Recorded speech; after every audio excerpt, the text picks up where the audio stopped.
Welcome to Leaf Status Report for January 12th, 2026. As always, today we've simulated the rest of the NHL regular season 11,000 times, with the Leafs performances across all simulations forming this distribution. Of the games last night, we were really only focused on about two of them. Luckily, both of them swung the way we were hoping they would, so we've got good news across the board, essentially. Although it is marginally good news, really. Nothing major. The Bruins managed to beat the Penguins 1-0, and the Preds managed to beat the Caps 3-2, which in the Penguins' case just means the Leafs will have a little more of a cushion on their gap down to the Penguins, but for the Caps means that the Leafs will gain another position, as we'll see when we get to the table. The Leafs lose 0.02 expected points today, going from 94.58 in yesterday's projections down to 94.56 today. Based on the theoretical value of expected points I've calculated for today, I'm estimating that collectively our simulations conducted today overestimate the Leafs by about 0.01 expected points. It is worth mentioning that the Leafs' drop in expected points today, however marginal it is, isn't particularly because they're expected to perform worse in the remaining games than they were yesterday. And we do actually see this if we look at the expected points breakdown, so it is very good that I do break these things down. Substituting all of yesterday's game data into today's simulations actually yielded a net gain of 0.02 expected points. Where we get that loss is because we had one less overtime game per simulation today than we did yesterday, and every overtime game we lose per simulation decreases our expected points by 0.03. So overall, given that these are our only two controllable factors today, that does mean that randomness favored the Leafs by 0.01 expected points less than it did yesterday, which of course also works against us. Of all the simulations we conducted today, the minimum number of points the Leafs scored in a season was 73, and the maximum number of points they scored in a season was 117. That gives us an absolute range today of 44 points. Our inner 70% interval remains the same as it did yesterday, with our 15th percentile season still sitting at 89 points, and our 85th percentile season still sitting at 100 points. Our standard deviation continues to gently decrease over the days. Yesterday it was sitting at 5.65, and today it's down to 5.60 points. Unfortunately, the Leafs playoff odds do drop by 0.5% today. Yesterday they made the playoffs in 54.7% of all simulations, and today they've made the playoffs in 54.2% of all simulations. Our 95% confidence interval for our playoff odds remains the same as it did yesterday at plus or minus 0.93%. The Leafs Cup odds also remain the same as they were yesterday. Out of all 11,000 simulations, the Leafs managed to win the Stanley Cup in 1.89% of them.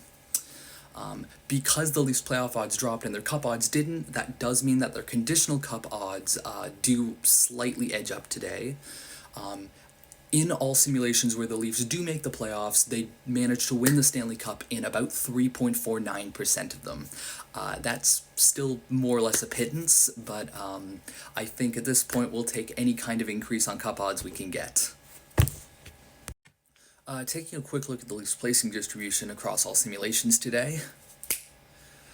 Generally, I think there's really about one thing to say, which is that we seem to be slowly seeing our placing probabilities gently condense around maybe the A3 to wildcard 4 space.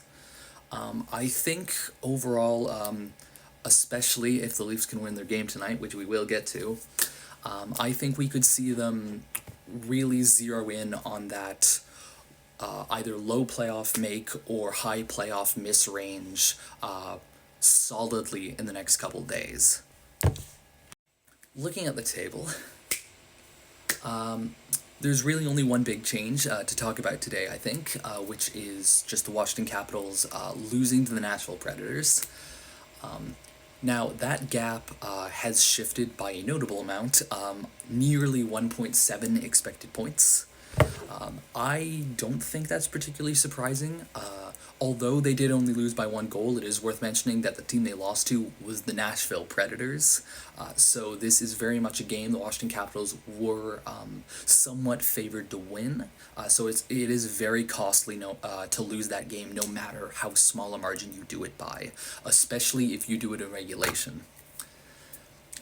The other big game that we did mention in key games earlier was the Pittsburgh Penguins. They did lose 1-0 to the Boston Bruins, which is enough to send them down to wildcard 4, so they are no longer the Leafs playoff threshold team.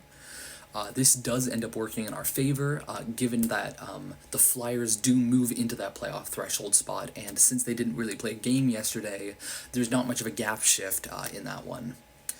So yesterday, while the Leafs were sitting 1.20 expected points inside the playoffs, today that gap has increased a little to 1.59 expected points inside the playoffs.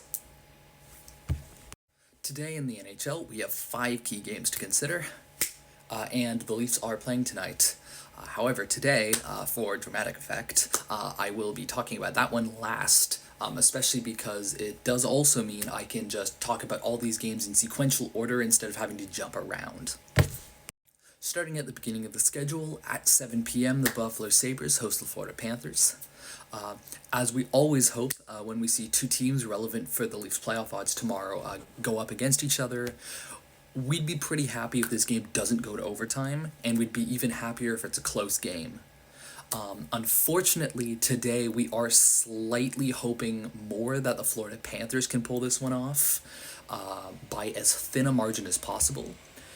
In theory, if the Panthers win by, say, 1 goal in regulation, it might just be enough to put the Leafs ahead of the Sabres, especially if they can win their game tonight, and it probably won't be enough of an overperformance for the Panthers to be able to fully reel in that 2.3-ish point gap to catch up to the Leafs.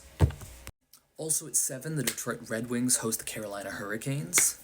I think, based on the fact that the Detroit Red Wings have an expected points yield a little above 1, we're kind of benchmarking a good enough performance in this game as Detroit having an equal or worse outcome than the Leafs in game result. I.e., if the Leafs lose their game tonight in overtime, we want Detroit to lose in any fashion, and if they lose in regulation, then we want Detroit to also lose in regulation. Also at 7, our third game at 7 p.m., the Flyers host the Lightning. Now, the Flyers have an expected points yield a little below 1, but given that there is still a bit of a gap to make up, I think we are technically fine with them losing this one in overtime, as long as the Leafs don't lose in regulation. At 7:30, the Montreal Canadiens host the Vancouver Canucks. Now, Montreal's still over 4 expected points ahead of the Leafs in our projections, so I think we really only care about this game, and by extension the Montreal Canadiens over the next couple days, if they lose this game in regulation. It would put them at an underperformance of over 1.3 expected points, which really reels that gap down. I don't think the Leafs can pull off any performance tonight that gets them to pass the Canadiens today, but I think they can get close if the Leafs can win by a good margin and the Canadiens can lose by a good margin. That brings us all the way to the Leafs game at 10 p.m. They're playing none other than the Colorado Avalanche. The bad news about this is that the Colorado Avalanche have an over 65% chance to win this game, which, if you've been looking at most of the margins of the games I've been pulling up over the last couple weeks, is very big. The good news about this is it does mean that the Leafs' expected points yield is well below 1 point, so literally just taking this game to overtime is already a notable overperformance. The other good news about this is that if the Leafs win this game, it is very good for them in the next couple days.